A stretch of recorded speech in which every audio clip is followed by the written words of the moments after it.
பரந்தூர் விமான நிலைய எதிர்ப்பு குழுவினர் 10 பேர் பொதுமக்களுடன் சென்று காவல் நிலையத்தில் ஆஜராகியிருக்கிறார்கள். தேர்தல் பணி செய்ய வந்த தாசில்தாரை தடுத்ததாக ஏகனாபுரம் கிராமத்தைச் சேர்ந்த 10 பேர் மீது வழக்கு பதிவு செய்யப்பட்டிருந்தது. இந்த விவகாரம் தொடர்பாக காவல் நிலையத்தில் ஆஜராகியிருக்கிறார்கள். இது பற்றிய விவரங்களை எமது செய்தியாளர் பத்மநாபன் விவரிக்க கேட்போம். கள நிலவரம் என்ன பத்மநாபன், விவரிங்க.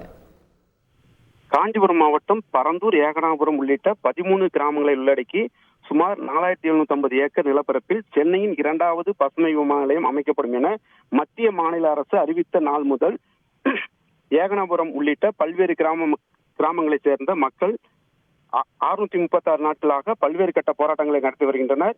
இந்த நிலையில் 18வது மக்களவைத் தேர்தலுக்கான முதல் கட்ட வாக்குப்பதிவு கடந்த 19ஆம் தேதி நடைபெற்ற நிலையில் ஸ்ரீபெரும்புதூர் நாடாளுமன்ற தொகுதிக்குட்பட்ட ஏகனாபுரம் கிராம மக்கள் வாக்குப்பதிவை முழுவதுமாக புறக்கணித்தனர். இதனால் 1375 வாக்குகள் கொண்ட அந்த வாக்குச்சாவடியில் வெறும் 12 வாக்குகள் மட்டுமே பதிவானது. அதனைத் தொடர்ந்து ஸ்ரீபெரும்புதூர் வட்டாட்சியர் சத்தியமூர்த்தி தலைமையில் அதிகாரிகள் மக்களை சந்திக்க சென்று வாக்களிக்க வலியுறுத்தினர்.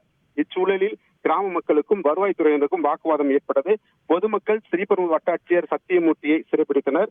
அப்பொழுது மக்களை வாக்களிக்க விடாமல் தடுத்ததாக ஏகனாபுரத்தைச் சேர்ந்த சுப்பிரமணியன், கதிரேசன், கணபதி, பலராமன், முனுசாமி, இளங்கோவன், கவாஸ்கர், சுதாகர், ஓம் பகவதி, விவேகானந்தன் உள்ளிட்ட 10 பேர் மீது வழக்கு பதிவு செய்து இன்று சுங்காசத்திரம் காவல் நிலையத்தில் ஆஜராகும்படி சம்மன் வழங்கியுள்ளனர்.